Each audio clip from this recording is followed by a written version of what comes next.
Hello everyone, welcome to Enjoy the Book of Life. We're here with Kurt Pinnix, and Kurt is someone that I actually work with here in Mississippi, and got to spend some time just at the school. We would line up together for bus lane, and so when the kids were going off to the bus, going home, or coming in from school, we get to stand next to each other and chat. And in previous episodes, we've actually talked about how good it is to be able to discuss the things you're learning in the Word with other people, and how to, or making sure that you have outlets for your time in the Word to encourage other people, to strengthen and equip other people. And so this was a relationship that I had in my workplace, and so a real nice highlight to the day. So it's thanks so much for coming on here. Glad to be here. So let's start. We're going to start with a resource review. Yep. What's this resource we're going to be looking at? So today what I want to look at is the Enduring Word Bible Commentary by David Guzik. And when I first started really diving into the Word, and not just reading to just reading to understand, and reading to read in a way that changes the way I live. Because, in our own way, everything we do of our own way is bad, right? Yeah. We read in Judges that people did what was good in their own eyes, and you see where that got them. So eventually, through my walk, I figured out that, if it's good in my own eyes, it's probably not great for me. So if what I think is not good, I need to go to the Bible to figure out what actually is good and what I need to be doing. And not just reading the Bible as like a textbook where I can say, all right, I read this chapter today, I read it, we're good. Yeah. Read it in a way that changes me, and not just to say that I've read it. Because, growing up as a Christian, or Christian in the church, I would read my Bible, but just so that I could say I read my Bible. Yeah. Not for understanding, not for it shaping the way I live, just so I could say, well, I pray every day, I read my Bible every day. And I had to get out of that mindset. And one of the things that did that was a Bible study that I got in a few years ago called Rooted. Do you know about Rooted? And so in that Rooted Bible study, I was basically kind of called to the principal's office. Like, this is who you say you are, but that's not really the things that you do. And so it just kind of held up a mirror to the life I was living of, well, you say you're this, but are you really this? And I'm like, I'm actually not. I like how you said mirror, because as you're talking, I couldn't help but think of James. And he was talking about the guy who goes, sits in front of a mirror, sees the mess, walks away. And that's very much, this idea of I go, I read the Bible, I leave. And that's exactly it. And so how did this help change that? So with being who I'm supposed to be, it opened up new opportunities for me. And when people see that your life has changed, they want to be a part of that. They want you to share that with others. And so that led to me teaching classes, and that led to being asked to lead the youth group, being asked to preach. So all these things that I've been asked to do, but I wasn't super prepared for that, because I've spent all these years just using the Bible like a textbook. Right? It has answers in it, but that's not really changing my life. So, well, just before you get into that, I like just how you pointed that out, how you've got, you start to view the Bible differently. You start to apply the Scripture to yourself, the washing of the Word, and you see that then turns you into this prepared vessel, right? The vessel cleansed, ready to be used. And so here you are, all of a sudden, you've been applying the Scriptures, and now all of a sudden these opportunities open up. And I think that's such a good connection to make for people, people who want to get more into ministry, that it starts with time in the Word. And I had no plans to be involved in the ministry. I was just living a regular life. I'm a regular guy. God's not using me in any way, and at that time I was okay with that. But then once I start diving into the Word and seeing it for what it is and how it should change me, I'm like, I'm not really doing anything. I'm a sideline Christian, and that's kind of an oxymoron. That's not a real thing. And so as I got more into the Word and things started to change in my life. It meant a career change. It meant doing things a whole lot differently than I was because my priorities are out of order. But once those priorities were in order, like you said, I started getting these opportunities. But I didn't feel like I was prepared for these opportunities because all the time that I've wasted not really viewing the Bible in the correct way and the resource that it is. So this Bible commentary by David Guzik, it's free, it's online, and a lot of times if you Google, just say Romans 8 commentary, it may be the first one that pops up. And so that's where I got started with it, but I really enjoy it because like we talked about with your dad's book, that it's not skipping over anything, but it's also not super heavy all the time. And so I can go to it, I can get commentary from David Guzik, and he has quotes from other biblical authors and other preachers, and it's just a great resource to see beyond what's surface level. And my whole life I'd read the Bible in a surface level mentality of, hey, this is what it says, all right, let's keep moving. Not, well, what was the custom that they were used to? How did this happen in the time that it happened? Rather than just looking at it from my perspective, living in 2010 or 2015 or 2020, you know? So it made a big difference for me to be able to actually study things for a way of understanding them rather than just processing them.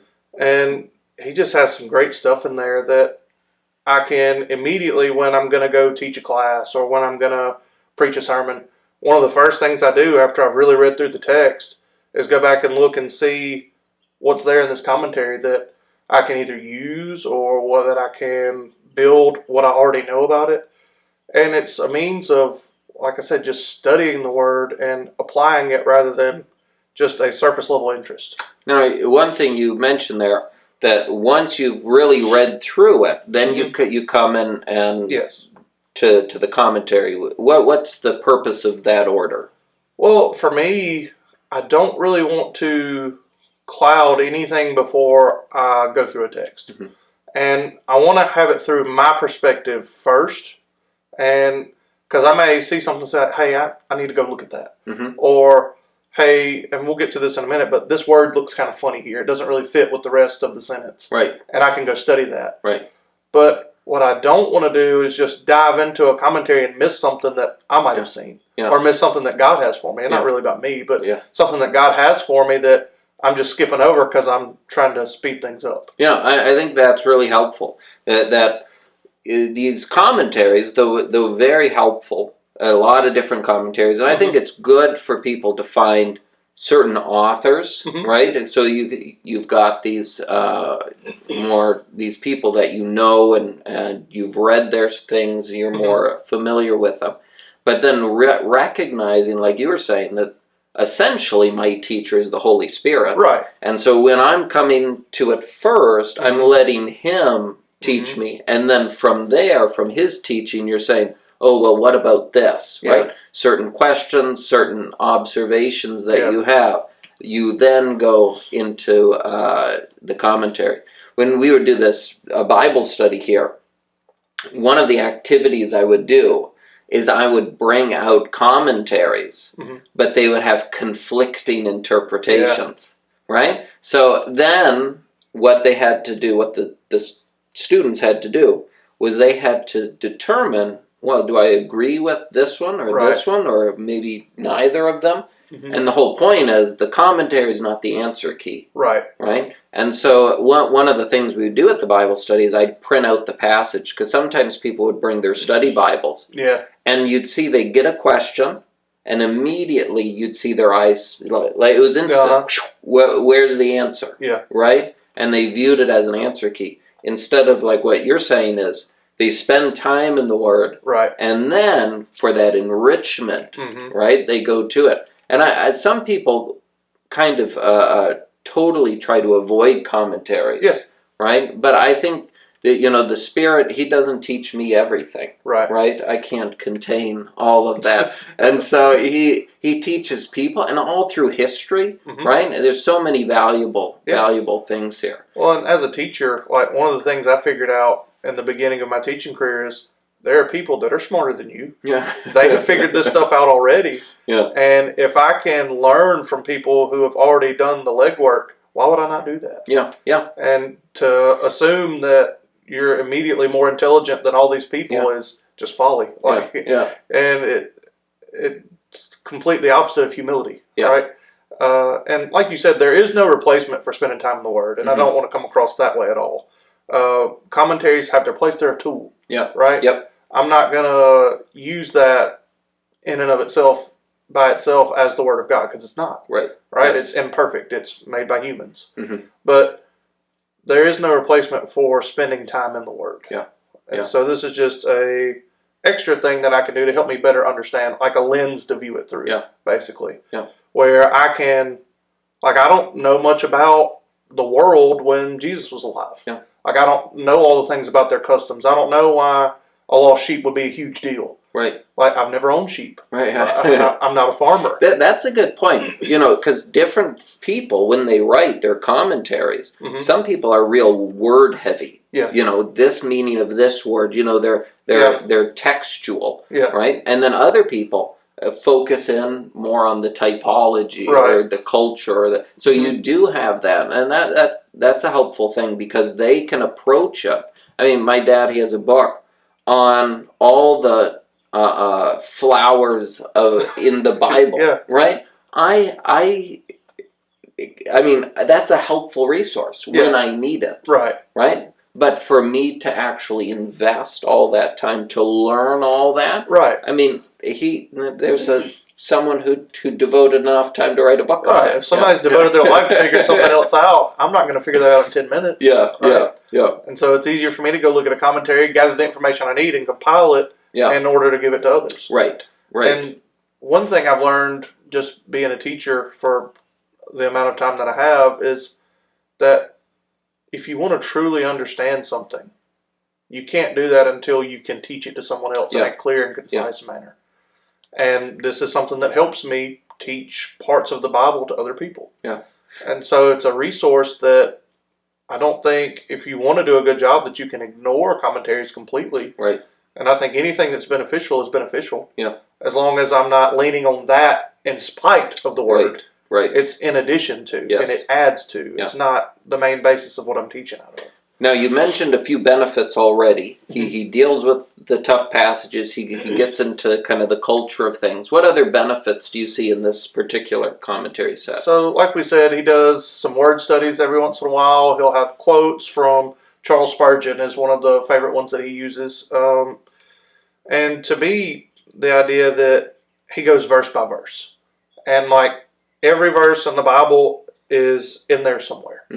So if I have a question about, let's just say, Psalm 118, what's going on there? I can go to it, and he goes verse by verse, and there's something for every verse there. And it's not super detailed. I can read the whole chapter in, maybe 10, 15 minutes. And then I can go through and kind of dive in. And what I like about it is it leads me to other places.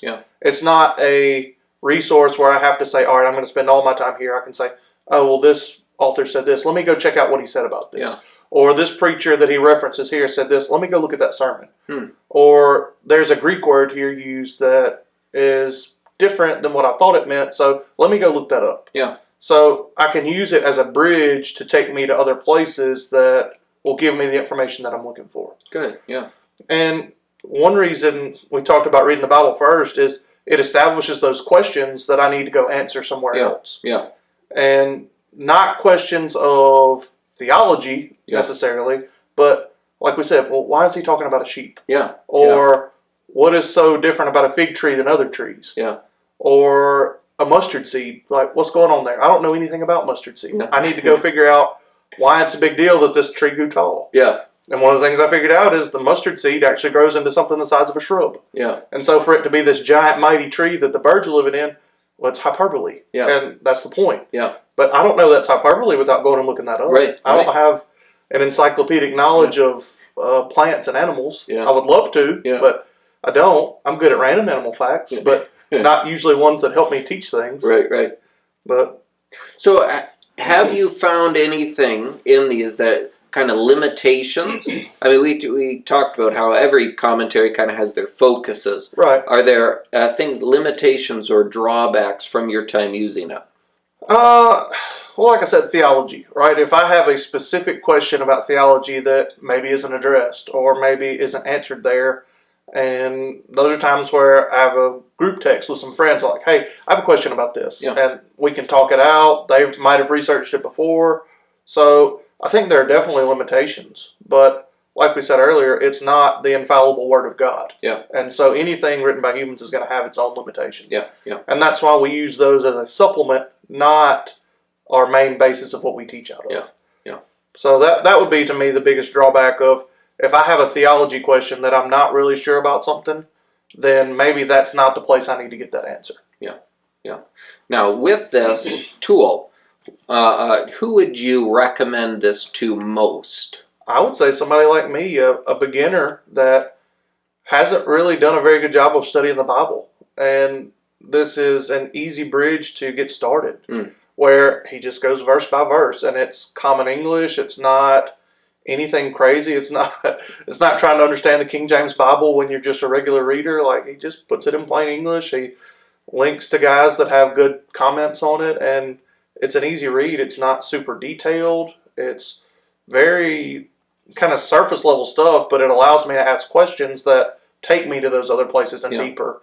But if you're just beginning, you can stay there. Yeah. You don't have to go research all these other things. It's very good for that. Yeah, that's nice. That's nice where it's it's getting you that first layer, but it points to those other places where you can go deeper, you can move past it. Yeah. And what's nice about that is, if I wanted to do that just with this little chunk, I can with that little chunk, and then leave the rest of this at that first level. Right. Yeah.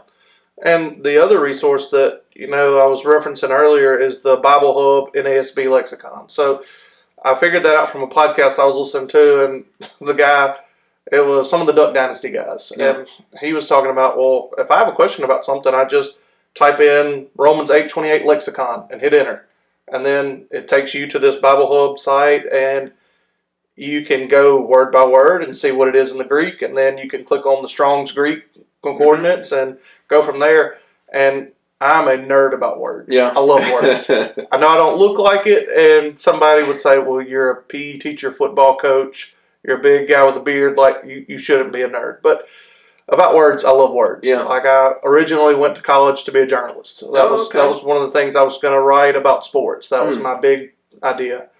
And so I love words, and I love figuring out how we get from what I see in my ESV Bible, where that comes from. And so every once in a while I'll be reading, I'm like, that word doesn't fit. And so I can go Romans 8:28 Lexicon, then I can scroll down and see, all right, there's that Greek word. Yeah. Pull it up, and then I can see every time it's used in Scripture. I can see the different meanings of it for what we would say it is, and then how it would be presented in that time frame. So I really love looking up words, and that's one of the things that they kind of mess with me on the podcast that I do is, I have a Greek word for like every podcast. Yeah, yeah. And so it's one of the things that I really enjoy, and one of those things that you wouldn't really think that you would enjoy, like looking up Greek words. I don't know anything about Greek. Yeah, I'm very limited in my language, but to go see that Jesus uses a word and he's the only one that used that word, then this has to be something serious. And so to be able to find that information and just have it a click away is just crazy. Yeah, it's like, amazing. To live in the time that we live in, where I can just 3 or 4 clicks and I'm looking up something that Jesus actually said out loud, and I can find what he actually meant when he said that. And, there's no translation of the Bible that's perfect, right? So if you really want to know what your Bible's saying, a lot of times if I'm confused about something, I can just Google this lexicon and then go figure it out myself. Or I can read enough to know I don't understand this. I can call somebody that does. Yeah. But like you said earlier, it's a bridge to more knowledge. Yeah. And I love to do that. Yeah, I like how you've said a few times where you said that this word doesn't seem to fit. Yeah. And I think this is a good thing to track when you're reading, because sometimes, because it's the Bible, we just assume, and again, this is kind of that intro reading level where you're just kind of reading the text, but to put that little red flag raiser in our brain where it's like, wait, I didn't expect that. Yeah. Right? And looking for those repeated words, like, oh, this is obviously important, it's repeated a lot.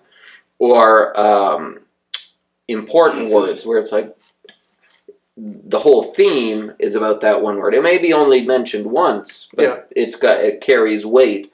But also that unexpected word where to kind of say, well, what did I expect there? And then this is unexpected. I don't think that one's used as much. Yeah. And you mentioned it a few times. I like that. Yeah, just something that catches me off guard. Yeah. Or you find a word that, in the way we use it, it's completely different than the way it was used in the text. Yeah. So, like, an example from the podcast this past week, we were talking about the prodigal son. And when his father saw him come back, he had compassion on him. Now, compassion to us in modern English translates to pity. But he didn't pity the son. The compassion that he uses there, when you look up the Greek, it's a gut emotion. It is not just an emotion, it's a verb that leads to action. So for us, compassion is, oh, well, I feel sorry for that person. They don't have anything to eat. That's tough. I'll pray for them. Yeah. And compassion, when Jesus uses it in this parable, means a feeling that spurs action. Right, which we see in his response. And when you look that word up, it's used 12 times in the New Testament, and it's only about Jesus, or it's about a godlike figure in a parable. So it comes from that agape love, that perfect love. And true compassion can only come from perfect love as a byproduct of that. And so that's something that we can aspire to, right? But that's not something that we see on a daily basis. We don't see that compassion. So when I read it, I see, well, the father had compassion. He felt sorry for his son. But that's not the emotion there. And so by going and studying the Greek, you can actually see that this father had a perfect love for his son, that it spurred action.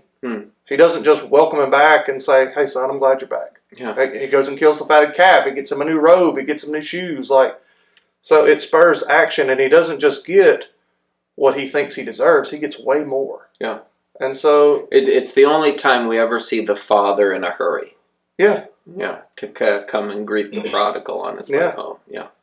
And, like I said in the podcast, the father doesn't really listen to the son's whole spiel that he's set up. Yeah. He's like, I don't care about all the things that have happened. You're home. Yeah. And so just that frame of mind that comes from that perfect love, you don't see that unless you go back and look at the Greek, because our version of compassion is so different than the one that Jesus is referencing there. Yeah. And so little stuff like that, it completely changes the way I view the mentality of the father based on one word in the Greek. Yeah. And so it definitely allows me to build up and help people better understand the perspective of the father. Yeah. Because if you don't understand the perspective of the father, you're kind of missing the point of the parable. Yeah. And so to understand things better and to make sure the people that I'm teaching understand better, well, I got to figure that out first. Yeah. I can't teach something that I don't understand. And so, like I said earlier, I do my best learning when I know I'm going to have to teach somebody something. And so to fully understand it in a way that can be explained, these are the tools that I have to use to do that. Yeah. And it's good having those outlets where, again, you're having to teach regularly, which kind of cycles back. I'm in the Word. I'm studying regularly so that I can do that. Well, we have a daily reading that we're doing through our church, but, I teach the youth on Sunday night. I teach them on Wednesday night, and then I do a podcast every week. Yeah. And so those are more like fun projects that I have this daily reading that I do that I'm tied to, that I won't say it's like an expectation or a habit, because I do get things out of that. But to have these kind of side projects that I can go every week and really dig in and really study these things, while I may just be doing surface level on my daily reading, I can really dive into this stuff, because I know that I'm going to have to teach it to somebody else. Right. And there's that expectation of, if I don't understand this, how can I ever get somebody else to understand? Yeah. Well, good. I think these are some excellent resources for people. And I like how you laid it out, kind of who it's for and how it can be used and the benefits. So I think some really valuable resources for people. And those things that you mentioned, I'll put links in the description. That'll be great. So that people can have some quick access. So thank you so much. Good deal.